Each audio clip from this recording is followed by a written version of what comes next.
زمانہ قدیم کی بات ہے۔ ایک دور افتادہ ریاست میں ایک منفرد بادشاہ حکومت کرتا تھا۔ لوگ اسے نیک دل جانتے تھے، لیکن محل کے اندر اس کی سادگی اور کبھی کبھار کم فہمی کی وجہ سے اس کے فیصلوں پر اکثر سوال اٹھائے جاتے تھے۔ محل کے در و دیوار پر اس کی سادہ مزاجی کی کہانیاں زبان زد عام تھیں۔ ایک دن بادشاہ اپنے مشیروں کے ساتھ محفل میں کھڑا تھا، ہلکی پھلکی بات چیت اور محض وقت گزارنے کے لیے۔ اچانک دو مشیر دوڑتے ہوئے آئے اور سنجیدگی سے بولے، بادشاہ سلامت، جیل میں ایک قیدی ہے جسے آپ کے والد نے سزائے موت دی تھی، لیکن والد محترم کے وفات پا جانے کے بعد فیصلہ آپ کا ہے کہ اسے معاف کیا جائے یا سزا دی جائے۔ بادشاہ، جو اکثر فیصلوں میں دیر کرتا تھا، اس بار فوراً بول اٹھا، فوراً پھانسی دی جائے۔ قیدی، جو موت کے قریب کھڑا تھا، ایک نہایت ذہین، ہوشیار اور حاضر جواب شخص تھا۔ وہ جانتا تھا کہ اگر وہ چالاکی نہ دکھائے تو موت یقینی ہے، لیکن اس کی ہوشیاری اور صبر کی صلاحیت اسے حالات پر قابو پانے میں مدد دیتی۔ چند دن بعد جب پھانسی کا دن قریب آ پہنچا، پورے شہر میں خبر پھیل گئی۔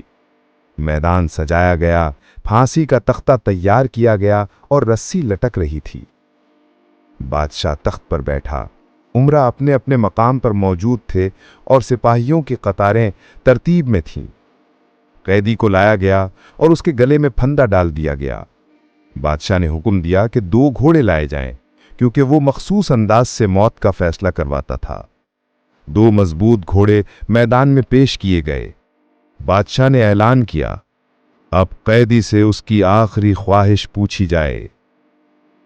میدان میں سانسیں رک گئیں، سب کی نظریں قیدی پر جمی ہوئی تھیں۔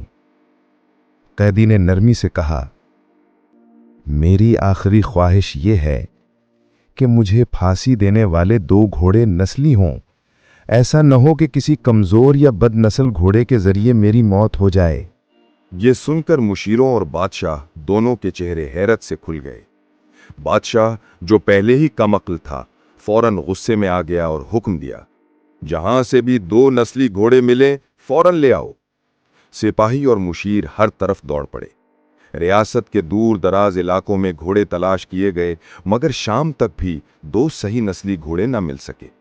آخرکار تھک کر بادشاہ نے اعلان کیا کہ پھانسی کل تک ملتوی کی جاتی ہے۔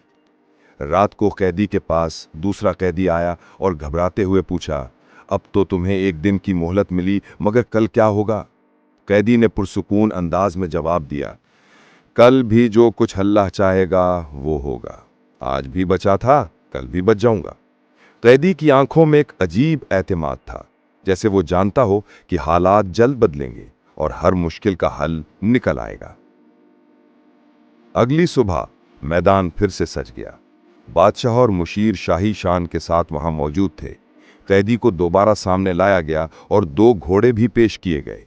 مشیر نے بلند آواز میں اعلان کیا، بادشاہ سلامت، آپ کی خواہش پوری کر دی گئی، دونوں نسلی گھوڑے حاضر ہیں۔ قیدی نے اچانک کہا، یہ سراسر غلط ہے، ان میں سے صرف ایک نسلی ہے، دوسرا جنگلی ہے۔ پورا میدان ہلچل مچ گیا۔ بادشاہ نے گھبرا کر پوچھا، یہ کیسے ممکن ہے؟ مشیروں نے جواب دیا کہ ایک گھوڑا نسلی ہے لیکن دوسرا کہیں نہیں ملا، اس لیے کسی زمیندار سے جنگلی گھوڑا لایا گیا۔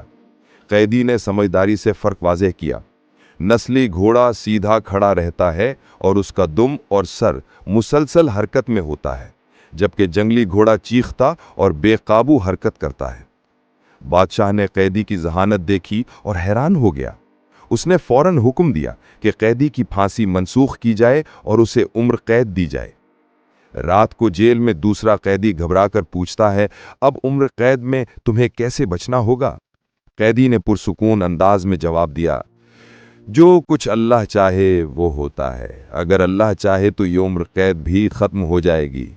قیدی کے چہرے پر اعتماد کی مسکراہٹ تھی، جو بتا رہی تھی کہ قسمت اور عقل دونوں اس کے حق میں ہیں۔ کچھ دن بعد بادشاہ کے محل میں ایک قیمتی ہار لایا گیا، جس پر تاجر کا دعویٰ تھا کہ تمام ہیرے اصلی ہیں۔ کچھ مشیر شک کرتے تھے۔ بادشاہ نے ذہین قیدی کو بلایا اور کہا، اب تمہاری عقل کا امتحان ہے، بتاؤ یہ ہار اصلی ہے یا نکلی؟